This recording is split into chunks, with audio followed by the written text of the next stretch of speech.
That's how our home groups used to be treated before we became a rotating meeting of a rotating organization of orphan meetings that have no connection to the center of AA. You know, Don Pritz used to always say the difference between a home group and a meeting. Let's pretend that the average AA meeting opens with the Serenity Prayer and closes with the Lord's Prayer, okay? Let's just imagine that, especially when Don Pritz used to say it 20 or 30 years ago. A meeting and the quality of a meeting you can judge by what happens between the Serenity Prayer and the Lord's Prayer. That's how you measure its effectiveness. Not so for a home group. For a home group, you judge its effectiveness from the end of the Lord's Prayer until the next time the Serenity Prayer is read to open a meeting.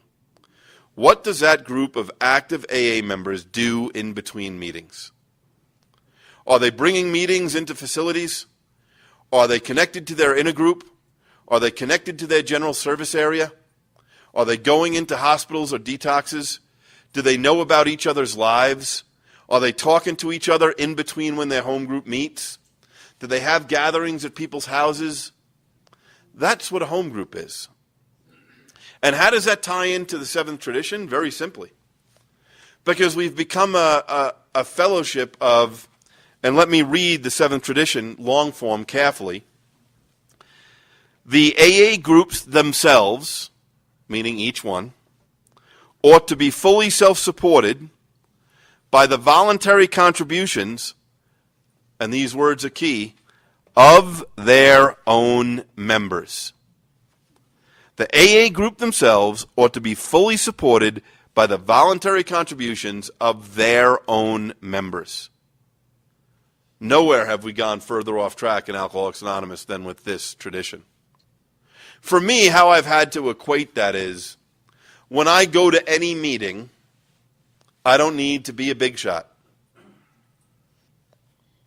My home group should not need your $1 or $2 to survive and pay its bills. My home group should be fully self-supporting by the voluntary contributions of our own members. And listen, I've gone to a lot of AA meetings not putting money in the basket. I already told you. Smoked other people's cigarettes, drank other people's food, lived in a welfare hotel, sober. I know what it's like not to have money. We're not talking about those without money.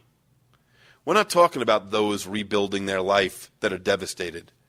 We're not talking about those that need to get a babysitter versus go to your meeting. It has nothing to do with that. What we're talking about is people who are back on their feet, who would rather put a couple of dollars in every meeting they go to than take care of their own home group. And so I have to make sure that when I look at the amount of money that I spend a month averagely on going to meetings, what is that total? How much of it is going to my home group? Or am I just equally dispersing it all over AA because I'm a good guy, but I'm not going to pay attention to the seventh tradition? I have to really take heart to that. And again, for me, it's very simple. I'm a deeded owner of that group. I have a responsibility for the common area, the common space, the meeting space, our food, our heat, our electric, our insurance. That's my responsibility. And just like if you own a condo, you go to your HOA meeting, well then I go to my business meeting.